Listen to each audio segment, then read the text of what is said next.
Hey, are you sure you're really living? Right now, sitting in front of your screen, waking up every morning, meeting friends, tasting your coffee? Are you 100% convinced it's not just a clever simulation, and you're not just an avatar in a giant computer game controlled by unknown programmers? Because you know what the strangest part is? More and more scientists, philosophers, and even ordinary people are starting to seriously wonder, what if our lives aren't real? What if we're all living in the Matrix? Today, we're going to search for answers to this mind-bending question, diving deep down the rabbit hole of incredible theories and shocking evidence. But before we embark on this journey beyond reality, please don't forget to subscribe to the channel and hit that like button. Because who knows, by the end of this video, you might not be able to tell dreams from reality. And of course, tell us in the comments what city and time zone you're watching our lectures from. We'd love to know. Now get comfortable, close your eyes to the old reality, and get ready to fall asleep into a new, completely different truth. Let's go. Imagine Athens, 380 BC. The scorching sun bakes the stones of the agora. The air shimmers with summer heat, smelling of dust and olive oil. A crowd of curious young men surrounds a wise old man with broad shoulders and an intense gaze. This is Plato, and he's telling his students a story that thousands of years later would form the basis for the boldest theories about our reality. He's telling them about the cave. Listen carefully. Imagine people who, from birth, have been chained deep inside a cave. They can't turn their heads. They can only look straight ahead at the wall. Behind them, a fire burns, and between the fire and the prisoners, people walk by, carrying various objects, statues, animal figures. The fire casts the shadows of these objects onto the wall in front of the captives. And what do these unfortunate souls see? Only shadows, only moving silhouettes. For them, that's the entire world, all of reality. They don't know that behind them there's a real fire, real people, and real objects casting those shadows. Their world is just a play of shadows. Oh, come on, Plato, you've just had too much sun, a skeptic from the back row might have declared. But the old philosopher would simply have smiled. He was essentially asking, aren't we, you and I, prisoners just like them? Aren't we sitting in our own cave, accepting as reality only the shadows and reflections that someone else is showing us? It's like spending your entire life watching only television, never suspecting that beyond the screen lies a whole world that no one is filming. It's an insane, mind-boggling idea. And you know, that idea didn't die in ancient Athens. This thought, that our reality might not be entirely real, spread like a virus from generation to generation among the greatest minds. Let's fast forward 2,000 years to 17th century France. René Descartes, one of the fathers of modern philosophy, sits by a fireplace, also asking himself, how can I even be sure I'm not dreaming right now? Or that some evil demon, an almighty deceiver, isn't misleading me, feeding me false sensations and thoughts? He wasn't talking about shadows on a wall. He was talking about a complete hack of our perception. It's as if a hacker had infiltrated your brain and was broadcasting a perfect, yet entirely fabricated image of the world to you. Descartes, in essence, was searching for that red pill that would help him distinguish truth from an all-encompassing lie, and the only thing he could be certain of was, I think, therefore I am. Everything else was up for debate. And this wasn't just a Western idea, no. In the East, in India, thousands of years ago, the concept of Maya existed, the world perceived as an illusion, a veil hiding the true nature of reality. Buddhist philosophy speaks of emptiness and the non-inherent existence of all things, hinting that our perceptions of the world are merely mental constructs. So, you see, long before William Gibson wrote his iconic novel Neuromancer in 1984, long before the Wachowski siblings, as they were then, created The Matrix, people were already grappling with the same question. It's just that back then, instead of supercomputers, there were demons and philosophical shadows, and instead of lines of code, there were divine designs or flaws in human perception. The idea of the Matrix is older than any of us. It's our constant companion, a skeptical whisper in our ear. It's just that now it has new, astonishingly convincing arguments that make us jump at the thought. What if Plato and Descartes were right? Listen, have you ever wondered why scientists, those stern men and women in white lab coats who usually scoff at any fanciful ideas, suddenly started talking seriously about our reality possibly being just lines of code? Sounds wild, right? But the roots of this idea go much deeper than you might think, not in Hollywood blockbusters, but in the most fundamental scientific discoveries. Imagine the year 1887. Professors Albert Michelson and Edward Morley, two brilliant physicists from the US, meticulously prepare for one of the most important experiments of the 19th century. They want to prove the existence of a luminiferous ether, a mysterious medium that, it was believed at the time, filled all of space, and through which light propagated like waves. Their setup, a complex, highly precise instrument with mirrors and light beams, was the pinnacle of engineering for its era. The laboratory at Case Western Reserve University, Ohio. The air is thick with the anticipation of a breakthrough. The scientists are confident. They will measure how the Earth moves through this ether, as if a boat is sailing through water. Logical, right? But the experiment, again and again, yielded nothing. No ether, no waves, no movement relative to an invisible medium. All they saw was how light behaved the same, regardless of Earth's motion. It was a shock, a real intellectual tsunami. Imagine building a house on a foundation and then discovering that there is no foundation.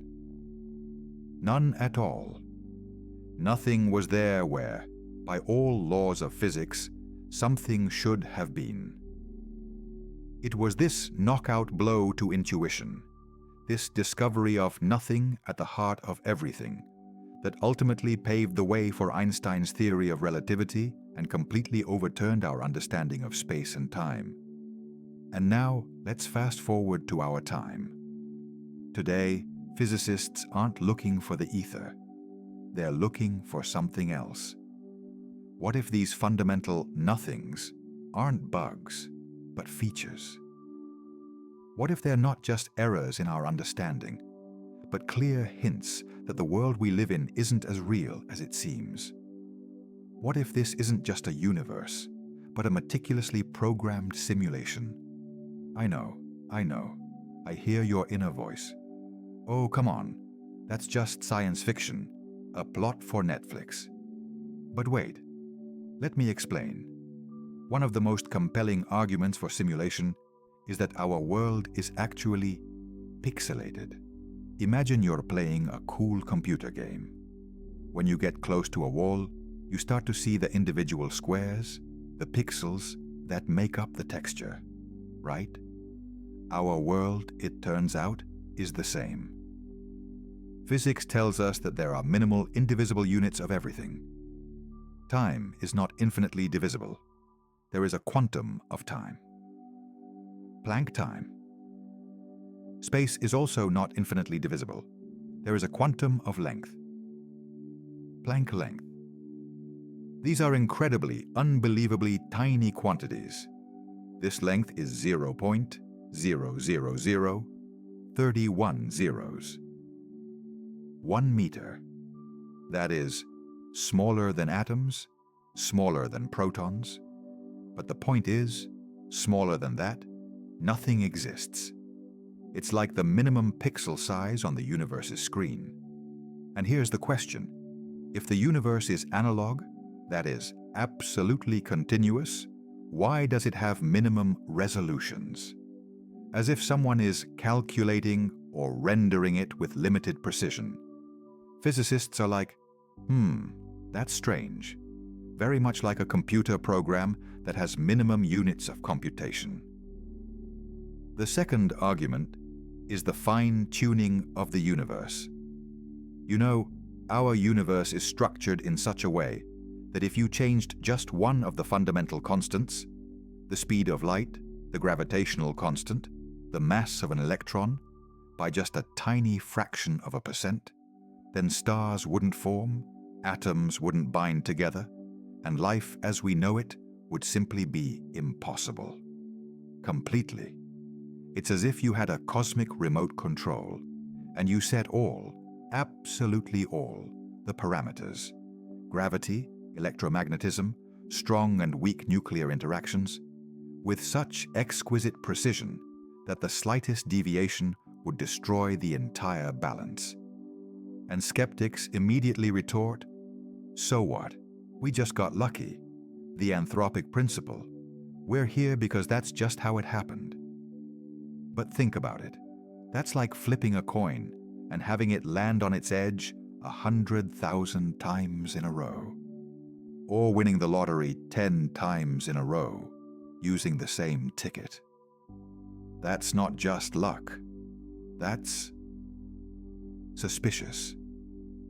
It's as if someone deliberately adjusted those levers, scientists whisper in the corridors, as if to make sure the game called life in the universe could even start. And finally, quantum mechanics. This is truly mind-blowing stuff. You know, at the subatomic level, particles behave extremely strangely. An electron can be here and there at the same time. It exists in multiple states simultaneously, as if it hasn't made up its mind. This is called superposition. But if you try to measure it, to look at it, it immediately chooses one of those states and becomes real in a single location. As if reality isn't fixed until it's observed. Physicists call this wave function collapse. Imagine that in a computer game, objects outside your character's field of view aren't fully rendered. They exist as potential data until you approach them and look. Only then does the game engine spend resources on fully rendering them. Resource saving, you see? But that's just the micro world. What does that have to do with us, with macro objects, you might ask? Well, this. If the fundamental building blocks of our reality behave as if they're saving resources and waiting to be observed, then that's very, very similar to a simulation. These three pillars, pixelated reality, super fine-tuning, and quantum quirks, are making the most pragmatic and skeptical scientists today scratch their heads and seriously discuss, what if we really are living inside a massive, incredibly complex computer program? Not just a metaphor, but literal reality. Not just a movie, but your life and mine. And these are no jokes, no armchair speculations of lonely eccentrics. This is a question occupying the best minds on the planet, because the arguments, gathered from the deepest layers of physics, are too convincing to simply dismiss. So perhaps Michelson and Morley, by not finding the ether, accidentally peeked behind the curtain of our world. Maybe they didn't find it because there was never supposed to be any ether in the code that programmed our universe. Think about that while you drink your coffee. Is it real? Listen, have you ever felt like the world around you is almost winking? Not like a friendly neighbor, but more like a flickering LED on a computer that's about to crash. Imagine this. July 1518, Strasbourg. A hot summer. Suddenly, out of nowhere, a woman, Frau Trophäa, walks into the street and starts to dance. Just dance. Without music, without reason, without stopping. A day, 2, 3. Soon, 34 more people join her. And by the end of the month, there are hundreds. Hundreds of people, gripped by a frantic dance, dancing until exhaustion, until collapse, some, until death itself. This is no joke, no myth. It's a documented historical fact, known as the dancing plague. Think about that. Hundreds of people, one city, a massive, inexplicable madness that would make even the most cynical historians scratch their heads. What was that? Mass hysteria? Or something stranger? What if it wasn't just a psychological phenomenon, but a genuine glitch in the system? Some kind of collective consciousness error that we, centuries later, might begin to interpret not as mysticism or illness, but as something the Matrix is trying to show us? Or, on the contrary, hiding. Because such glitches occur today too. Far more sophisticated, subtle ones. Take, for example, déjà vu. I've seen this before. Your brain screams when you walk into a new coffee shop or meet a stranger. A fleeting feeling that you've already experienced this moment. Scientists explain this as a trick of the mind, momentary memory lapses, when information reaches the brain through two different channels with a slight delay. And that, of course, is logical. But what if it's not? What if déjà vu isn't a glitch in your own head, but rather a small, barely perceptible indicator that someone reloaded a save file? Like in a computer game when you make a mistake and are thrown back a few seconds. Only this time, you remember how everything was before. The scenario was replayed, and you, for some reason, got tiny, fleeting access to the previous version. Another bug? Oh, come on. You'll say those are just coincidences. Well, what about the Mandela Effect? You know, that's when entire groups of people remember the exact same event or fact completely incorrectly. The most famous example? Many of us are sure that Nelson Mandela died in prison in the 80s. But he was actually released and lived until 2013. Or remember the Pokemon cartoon, Pikachu with a black tail tip? No, he never had one. Darth Vader's line, "Luke, I am your father." Actually, no, I am your father. Millions of people around the world remember these things differently than they actually are. Oh, people just have bad memories, the skeptic will exclaim.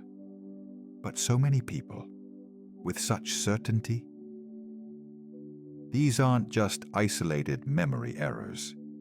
These are entire collective phantom memories that seem to have been deleted or rewritten. As if someone subtly, while we slept, edited reality's Wikipedia, and now we're all trying to figure out why our old information doesn't match the new. Could this be a patch from mysterious developers, fixing plot inconsistencies? And what about those truly strange, inexplicable glitches that happen in everyday life? Have you ever lost keys that seemed to be on the table just a moment ago, only to find them in the most obvious place where you'd already checked 10 times? Or noticed how objects change their position when you look away, then look back? These aren't just forgetfulness or carelessness. These are broken pixels, screen flickering, short, choppy moments when the game seems to freeze for a second, then continues as if nothing happened. What if these minor, annoying glitches are just residual effects from background processes happening when the developers are fixing something in our simulation? Maybe they're patching a bug, adding new content, or just defragmenting our reality's hard drive. And you know what the most amazing part is? These phenomena, from the ancient dance in Strasbourg to modern déjà vu and the Mandela Effect, seem too systemic, too frequent, to be simply coincidence. Too many inconsistencies for a perfect world. As if the matrix doesn't just exist, it's winking, showing us small, barely perceptible signs that not everything is as stable and real as it seems. These aren't just errors of perception. They are hints, maybe warnings, or even Easter eggs left by its creators for the few who are willing to notice them. 17th century, Holland, 1675. Imagine, creative chaos reigns in the workshop of the great mechanic Christian Huygens. A sunbeam pierces through a dusty window, illuminating millions of golden dust motes dancing in the air. Huygens himself, bent over blueprints, has such a focused face, as if he personally holds the gears of the entire cosmos in his hands. He is designing astonishing astronomical clocks, a perfect mechanism intended to imitate the movement of planets with unimaginable precision. Every cog, every spring, it is his will, his design. He is the small god of this limited world of bronze and steel, creating his miniature yet flawless simulation of celestial mechanics. Now, project that feeling onto our lives, onto our entire cosmos.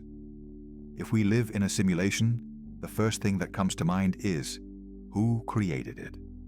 Who is the architect, the programmer, the director who wrote our script?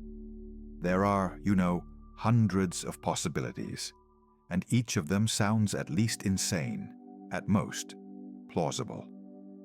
The first candidate, of course, is the almighty programmer. Essentially, this is just a repackaged concept of God, only with a joystick instead of an all-seeing eye. He is the one who created everything from nothing, only now it's not the word, but lines of code. He is omniscient, omnipotent, and all our reality is his digital sandbox. We are, to him, characters in a computer game. What nonsense! That's just a semantic trick, a skeptic might say. Some Elon Musk on steroids, that's all. But think about it.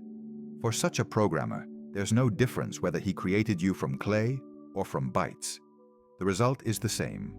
We are here, living, breathing, loving. His design is absolute.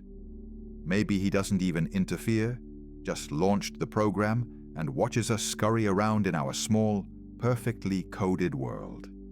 Like a child who builds a complex sandbox and steps back to see what the ants will do. Or, option number 2, much more down to earth, but no less mind-blowing. A bored student programmer from the future. Imagine the 22nd or 23rd century. Technology has reached its peak. Our God is some 15-year-old genius sitting in his room, sipping an energy drink and juggling dozens of civilization simulations. Our Earth is just one of his school projects on the history of primitive societies. He might have launched us just for an experiment.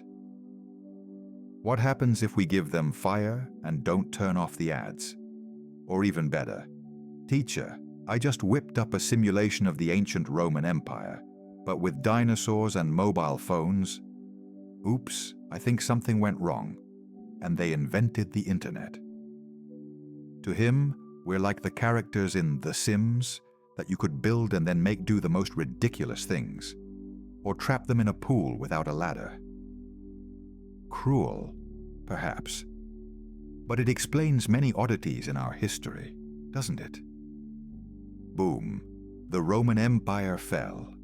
Bam, the Middle Ages lasted 1,000 years. Maybe our young demiurge just fell asleep at the keyboard. And finally, the third, most popular option among scientists, an advanced civilization. This isn't a god or a school kid, but rather a librarian or a historian. The ancestor simulation hypothesis, put forth by philosopher Nick Bostrom, suggests that a very advanced civilization, in order to study its past, might run a vast number of such simulations. Listen, if we had the ability to create an exact copy of Earth, say from 1999, with every person, every blade of grass, every breath, to study how our ancestors lived, would we do it? Yes, thousands of times. So why not assume that we are one such simulation? We are a historical reconstruction, a vast interactive museum. And our creators? They could be so advanced that for them, we, with all our technologies and problems, are like ancient tribes, carving drawings on cave walls are to us. So, we're just mannequins in a historical display? Someone might ask sarcastically. Something like that. But mannequins who feel, think, and believe they are alive. And what if the purpose of such a simulation isn't just research, but something grander? Perhaps they're searching for a solution to one of their own problems by observing us? Or it's a way to preserve the consciousness of a dying civilization? You know, it's like the old joke. A programmer, a mathematician, and a physicist argue about whether God exists. The physicist says, God is the laws of nature. The mathematician, God is perfect logic. The programmer, God is the one who wrote this code. Whoever our creator may be, an almighty programmer, a quirky student, or a cold scientist from the future, one thing is clear. It casts doubt not only on our origin, but also on our place in the universe. And most importantly, it opens the question, if there's a script writer, what's our ending? In Amsterdam, in the 17th century, there lived a philosopher named Baruch Spinoza. At that time, the world was permeated with ideas of determinism, and Spinoza, a man with an incredibly sharp mind, went even further.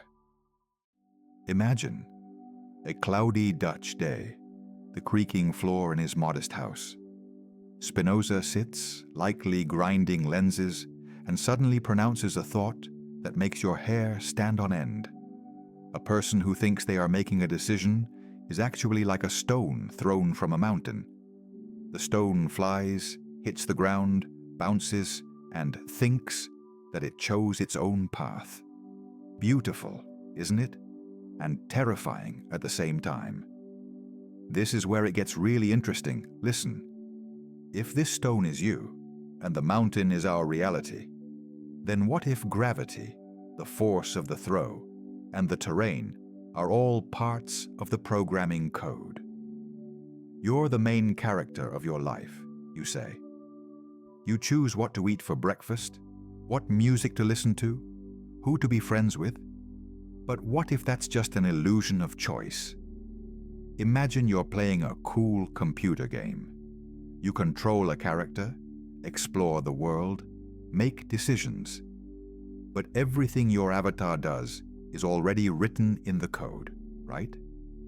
Every animation, every phrase, every interaction with the world, it's just a set of algorithms created by the developers. And here, the question arises, who are you in this game? The player holding the joystick, or the character itself convinced it's pressing the buttons? Physicists, by the way, have long fueled this fire of doubt. You know, there's a curious experiment. People were asked to move a finger whenever they wanted to. And what was found? Brain activity signaling the decision to move a finger appeared a full half second, and sometimes even several seconds, before the person consciously realized, oh, I want to move my finger. Do you see what I'm getting at? Your brain has already made the decision, and your consciousness merely caught up after the fact and said, I chose that. It's like you received an SMS with text, and then your phone said, oh, I just sent this message. It's a chilling feeling, isn't it? as if your consciousness is just a narrator, vocalizing decisions already made deep within your neurocomputer, as if someone else is pressing the buttons for you, and you're just enjoying the illusion of control. No way, that's nonsense, you'll say. I feel like I'm making decisions. I choose who to trust and who not to. And that's a completely normal reaction. After all, the feeling of free will is one of the most powerful and convincing programs embedded in us. Without it, our entire civilization, all morality, all systems of punishment and reward would simply crumble into dust. But if we live in a simulation, if everything around us is lines of code, then this feeling, this certainty in our own will, could also be part of the program. Imagine the most advanced artificial intelligence. It can reason, create, even love and suffer. It will swear to you that it is absolutely free in its actions. But at its core are billions, trillions of lines of code, algorithms that determine its every decision. Aren't we the same? Our emotions, hormones, our thoughts, electrical impulses, our decisions? Complex neural patterns shaped by genetics, upbringing, experience, and perhaps the simulation's code. In this giant game called reality, where are you? Are you the player, consciously choosing every move? Or are you an advanced, magnificently scripted character, living according to a scenario, not even aware of it? And if your choice is just an illusion and your freedom is lines of code, then does your struggle have any meaning? Your dreams? Your mistakes? This is a question that not only makes you think, but deeply doubt everything. November 1st, 1755, Lisbon, All Saints' Day morning. Thousands of worshippers, dressed in their finest, filled the churches. The air was thick with the smell of incense and the anticipation of a miracle. And then the earth roared. It trembled so violently that it seemed God himself was angry. The walls of ancient cathedrals, which a minute ago seemed unshakable, crumbled to dust. Thousands of lives ended in an instant. Then came the tsunamis, unleashing 10-meter waves upon the city. And following that, fires, devouring everything that remained. It wasn't just an earthquake. It was an existential shock that shook all of Europe. How could a merciful God allow such a thing? What was the meaning of this monstrous pain? The great minds of the Enlightenment, Voltaire, Rousseau, Kant, all grappled with this enigma, trying to understand if there was any meaning in this chaos. And now, imagine. Listen carefully. What if we today stand before an even grander upheaval? What if our suffering, our joys, our victories and defeats are merely lines of code? And not because God willed it, but because someone launched a program. Here it is, the most painful aspect of the simulation hypothesis. If our life is someone's computer game, then what are our feelings? Your first love? Lines of an algorithm programmed to release happiness hormones. Your heartbreaking pain from losing a loved one? Just a system glitch? Or perhaps a masterfully written dramatic scene to make the narrative more captivating? You're like, oh, come on, these are just feelings. I feel them. That means they're real. And the skeptic will immediately say, and doesn't a character in a cool computer game feel? Doesn't he run, shoot, save princesses, and suffer defeats? He also has his own internal reality. But that doesn't change the fact that behind his actions is a player, and behind his world, a programmer. Your dreams, your ambitions, the desire to leave a mark. What if these are just preset parameters so that you, like any quality NPC, non-player character, follow your storyline? Imagine you spend years building a career, pouring your heart into your work, believing in justice, in love. And then they tell you, hey buddy, it was all make-believe, stage props, an empty hall, acting without an audience. It's a punch to the gut. This isn't just a theory, it's a challenge to everything we believe in. Because if love is an algorithm and death is a server restart, then what's the point of our suffering? Of sleepless nights? Of heroic efforts? Of being good or bad? It devalues everything. It turns our deepest, most cherished experiences into empty, meaningless trinkets. Every choice you make, every tear, every smile. All of it could have been pre-written, hard-coded, like in a movie where actors merely recite someone else's script. And then a grand existential crisis arises. If everything is an illusion, what difference does it make how you live? What you do?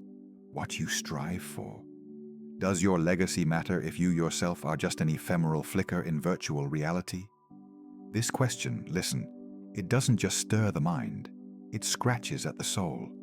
It forces us to rethink the very concept of humanity. Rome, 1633. Instead of a gentle May breeze rustling curtains, thick, electrified air pressed down in the gloomy halls of the Holy Inquisition.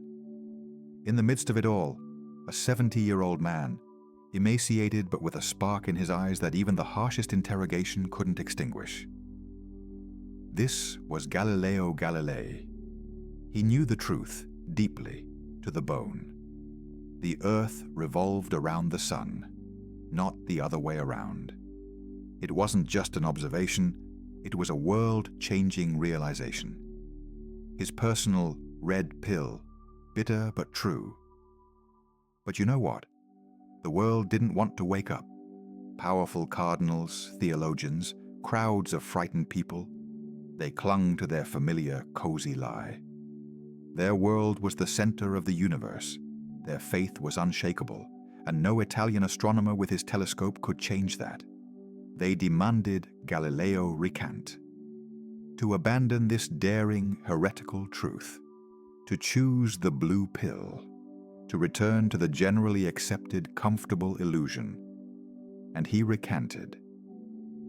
Under unbearable pressure, under threat of torture and death, he uttered words that perhaps broke his heart. He chose the illusion to survive. But legend has it that, having barely finished his speech, he whispered to himself, "And yet, it moves." There you have it. Even after taking the blue pill, the truth continued to live in his mind. And here we come to our main question. What would you choose? The red pill or the blue pill? Remember that scene from The Matrix? Morpheus offers Neo a choice that will change his life forever. One pill, and you return to blissful ignorance. Your routine life continues, and all the strange things around you are just a dream. The other, and you see the world as it truly is, with all its shocking, sometimes disgusting truth. Imagine we're not just watching a movie, but sitting right in front of Morpheus. Which pill will you take?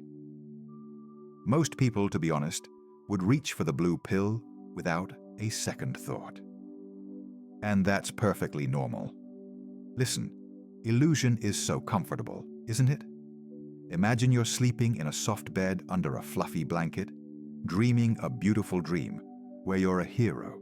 You have money, love, success, and suddenly someone wakes you up, pulls off the blanket, and all around is cold, dim light, and an alarm clock about to ring for a hateful job. Not exactly a great awakening, right? Our world, if it's a simulation, is perfectly capable of creating this cozy illusion. It doesn't want you to leave. It doesn't want you to wake up. Why?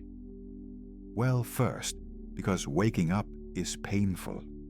It's like pulling a favorite tooth that can't be saved, but it was a part of you. All your values, your beliefs, your goals, everything might turn out to be lines of code, ephemeral flickers in someone else's computer. Oh, come on. Why would I want that headache? I'm living my life, enjoying myself, loving. And what? None of it is real? Someone might say, indignantly tapping their temple. And you can understand them. After all, if the simulation is so perfect that it's indistinguishable from reality, if our feelings, emotions, attachments are just as vivid and deep, then what difference does it make really? Red remains red, pain remains pain, love remains love. Or does it? This is where the trickiest part begins, when the world doesn't just not want you to wake up, but actively resists it. It creates perfect feedback loops. Any suspicion is immediately extinguished by logical explanations that are always at hand. Remember our glitches from earlier sections? Déjà vu, the Mandela Effect. You might think it's a bug in the code, but someone nearby will immediately explain, "Oh, that's just a psychological phenomenon. Our brain is wired that way." And that's it. Your suspicions dissolve into the air like morning mist. The world seems to whisper, "Don't. It will only be worse for you. Stay with me. It's warm here, it's safe here. Here you can believe that you matter." Because if we live in a simulation, who are we then? Are we the main characters, or just advanced NPCs, non-player characters, whose reactions are precisely scripted? Free will? What if our choice of the red pill is also part of the script? It makes your head spin, doesn't it? Science, by the way, isn't that far from this dilemma. Some physicists and philosophers, seriously discussing the simulation hypothesis, ask themselves, is there even a way to break free? To find that door or a crack in the matrix? Can we detect the pixels of reality? Can we restart the system? But even if we find this exit button, this portal that leads out of our simulation, what awaits on the other side? Disappointment? Emptiness? Or another more complex and incomprehensible reality? Perhaps the creators of our matrix are just other players in their own, even grander simulation? A kind of nesting doll of realities, where each subsequent layer thinks it's the top, but in reality, it's just a step for someone else. So the question of the red or blue pill isn't just a philosophical quirk. It's a test of the strength of our desire to know the truth, however inconvenient it may be. Are you willing to discard everything you've known, everything you've loved, everything you've believed in, for the chance to see what truly lies behind the screen? Or will you choose the sweet lie that allows you to feel alive, real, significant, even if it's just an illusion? The choice isn't easy, and it confronts us every day. We just don't know yet that we're making this choice. 1991, scorching Arizona. Imagine this. In the middle of the desert, under a giant glass dome, 8 people seal themselves off from the outside world. This wasn't a science fiction movie. It was a real, ambitious project called Biosphere 2. The goal? To create a closed ecosystem, a miniature Earth, to understand how humanity could live on other planets if we ever had to pack our bags and leave. It was a grandiose, incredibly expensive, and, let's be honest, a little crazy experiment.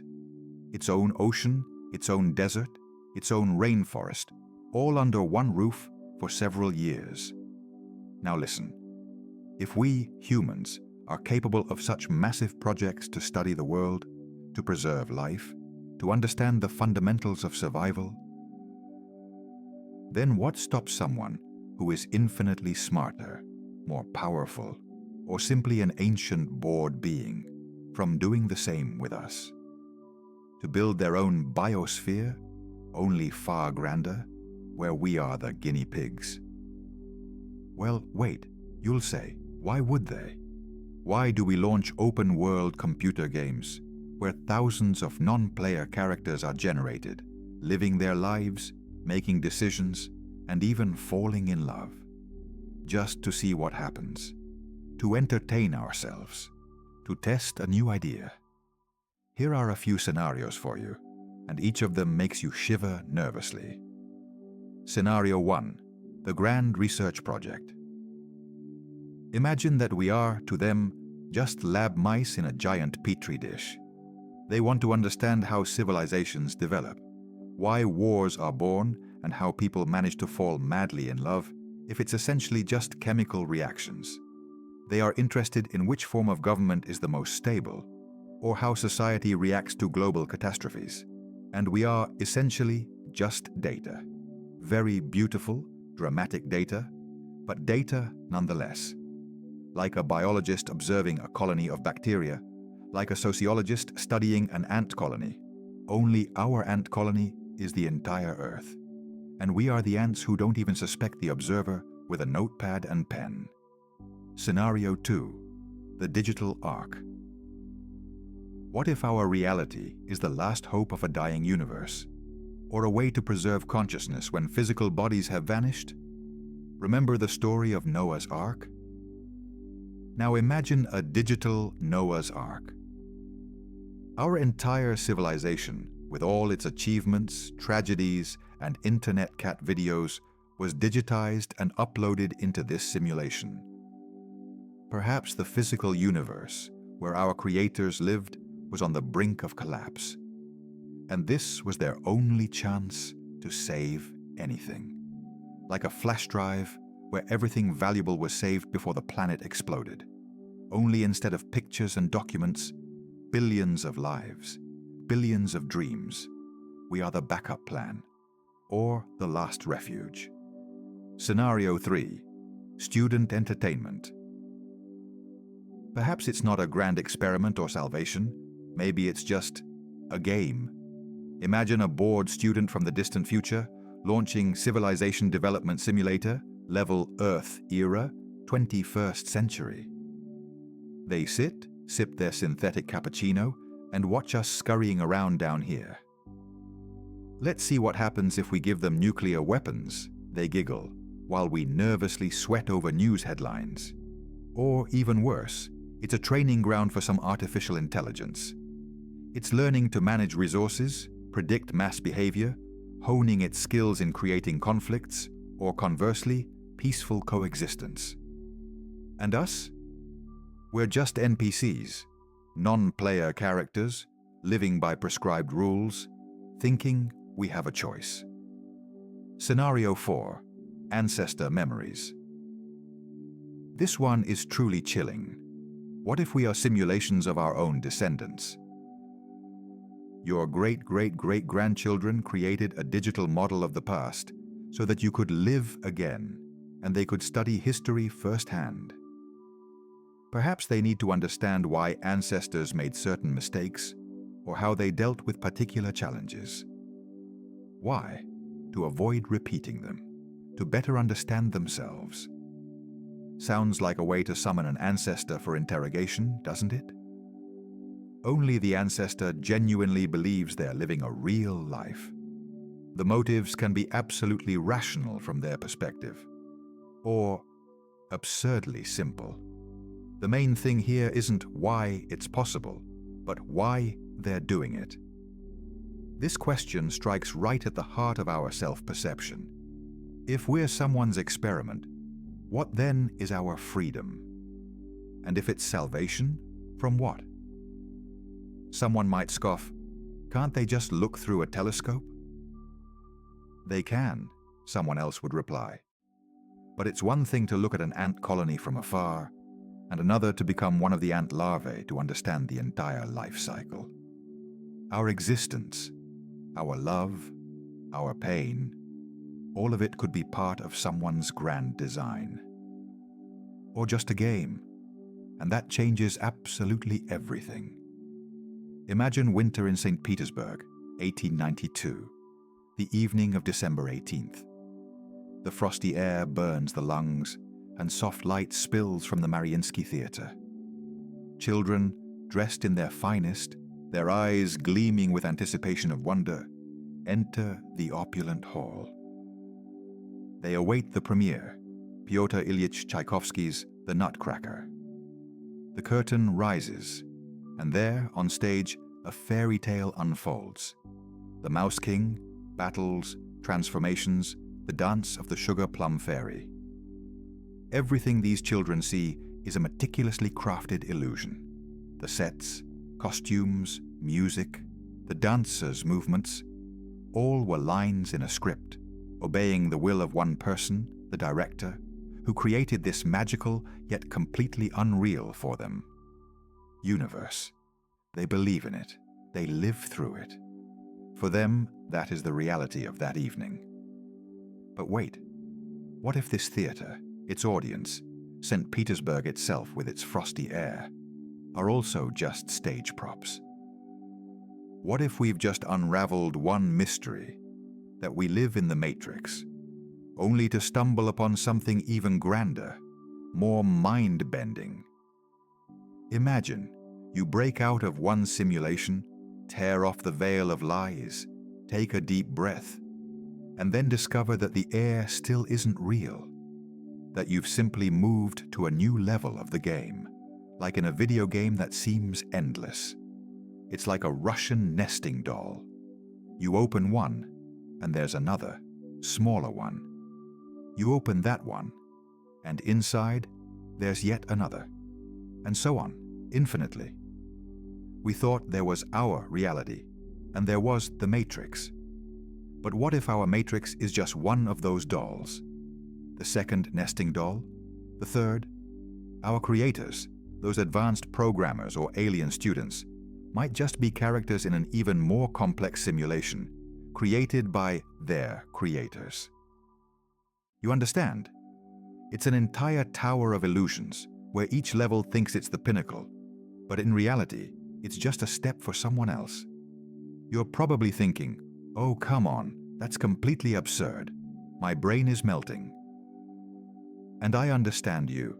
It's like looking into a mirror, and there's another mirror, and in it another mirror, and so on to the horizon. Where are you in all this? Where's the real you? Where does reality begin and end? Physicists, by the way, are already contemplating this. They call it the nested simulations hypothesis. And why not? If the goal of a simulation is to study how civilizations develop, or to model the evolution of consciousness, then the more layers, the more data. Imagine, top-level programmers create Simulation A. In Simulation A, beings develop who create their own Simulation B, in which we, for example, live. And we, perhaps, will someday create Simulation C. This isn't just a game of what if. It's another punch to the gut of our ego. If our matrix has already made us doubt our free will, then the concept of matryoshka realities completely dissolves us into an infinite algorithm. It's like you're a character in a game who's creating a game for other characters, and all of you are just code. Where is that first level? Does it even exist? Or is this an infinite recursion, a loop in which nothing is definitively real? You know, it's like asking what the end of the universe is, or what came before the Big Bang. Questions that make your head spin and your heart race. What does this mean for you?